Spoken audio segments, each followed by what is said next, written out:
Très chers téléspectateurs de 14 TV Gabon, bonsoir. Soyez les bienvenus pour ce flash info du lundi 28 novembre 2022. Au cours de l'Angélus du premier dimanche de l'Avent qui ouvre le temps de Noël, le pape François a exhorté les fidèles réunis place Saint-Pierre à sortir de leur torpeur et à se réveiller pour reconnaître et accueillir le Seigneur qui se cache dans les situations les plus communes et ordinaires de notre vie.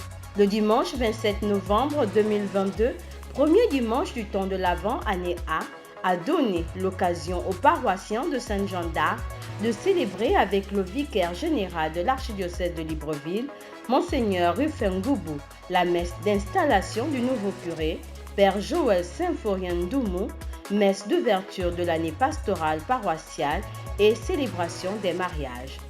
Une triple fête pour cette paroisse qui, bien qu'elle se prépare pour accueillir l'enfant Jésus, entre dans cette nouvelle année liturgique avec un nouveau pasteur. Hier dimanche 27 novembre 2022, à la paroisse Saint-Pierre de Libreville, la célébration de la Journée mondiale des pauvres en différé a donné aux paroissiens de communier avec les frères et sœurs défavorisés. Au cours de cette messe, les catéchumènes ont été accueillis par la communauté paroissiale. On note qu'à la fin de la célébration, des kits alimentaires ont été remis aux nécessiteux par le vicaire dominical, M. l'abbé Serge Patrick Mabikassa. C'est le samedi 26 novembre 2022 à la paroisse Notre-Dame des Victoires qu'une conférence a été organisée par l'abbé Fernand Eyégué en vue de la célébration de la Journée mondiale de l'étranger et du réfugié. Le lendemain, dimanche 27 novembre 2022, une messe commémorant les migrants et les réfugiés a été présidée par l'abbé Fernand Eyégué, coordinateur de la pastorale des migrants et des réfugiés.